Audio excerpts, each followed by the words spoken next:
So here we go. So the first step, I'm going to label this number 1 because, again, there are 6 of them. All right.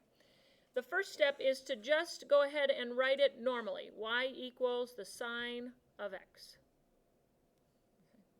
Just like those problems from our book, again, if we want to find the derivative of the inverse. That's all right. Sure. We're going to go ahead and switch the x and the y for finding the inverse. So it would be x equals the sine of y. All right. Now we're going to differentiate just like we did in our assignment, okay, with respect to x. And this side always is going to end up to be 1. The derivative of x is just 1. Okay. What's the derivative of the sine? Cosine of y times y prime. Okay. And then we solve for y prime. So to solve for y prime, we're going to divide by the cosine of y. Right.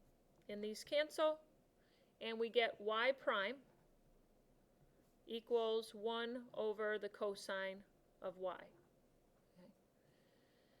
But if you just looked with me at the front of your book, that's not what it appears like at all in the front of our book. So something's going on to replace this cosine of y by some algebraic stuff. And this is what's going on. We're going to use this fact. I would recommend that you set this up somehow on your paper so that it kind of looks like this. I'm going to use this fact to set up a right triangle where this is true. Okay. Again, we're just verifying a derivative formula or proving a derivative formula. But to do that, we have to set up a triangle where this is true. So go ahead and draw yourself some generic right triangle.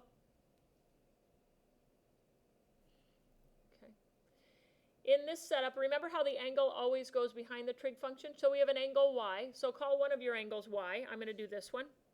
The whole way through, I would do that one. All right. Now the question is, how do I set it up so that the sine of y is x?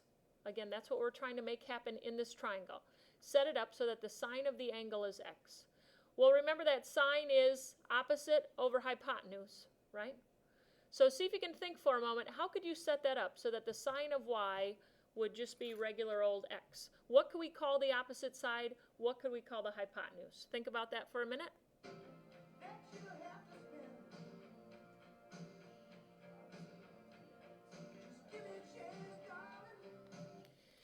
Now, actually, there are millions of things you could call them, but we want to make it as simple as possible. Okay? So again, if I want sine, or opposite over hypotenuse, to just be x, what would be the simplest thing I could call these things? Can't we just call opposite x and hypotenuse 1? Okay. So again, that's going to be the link that gets us from this derivative that doesn't look anything like the one in the front of our book to this one. Okay.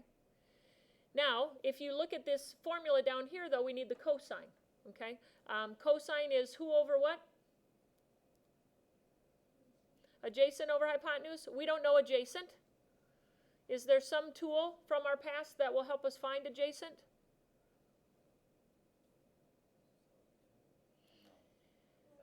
Pythagorean theorem. Okay, and wouldn't that look like, let's temporarily call this b. All right, because usually the sides are called a and b.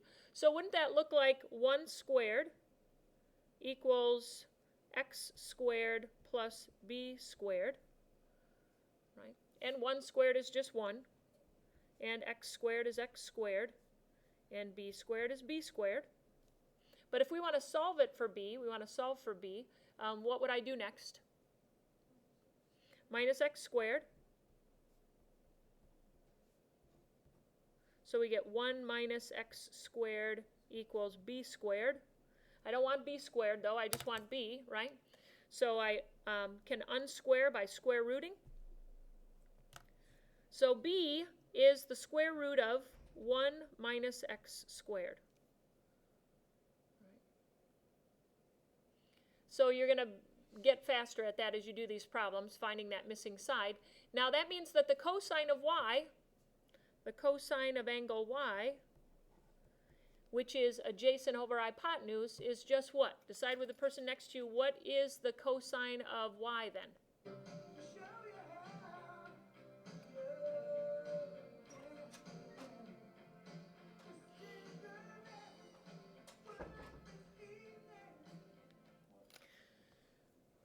So wouldn't the cosine just be the square root of 1 minus x squared?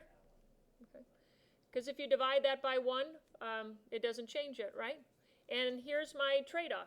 If the cosine of y equals this square root, I'm just going to substitute those in there. Okay. So my final answer would be y prime equals 1 over the square root of 1 minus x squared.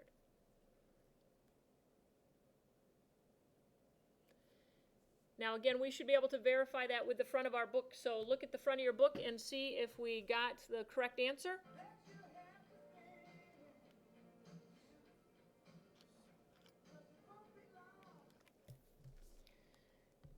And what you're looking at is right here, okay? We just did the very simplest form where u is just x. So the derivative of x would just be 1. And so we did get, again, exactly what we should have in the front of the book. All right?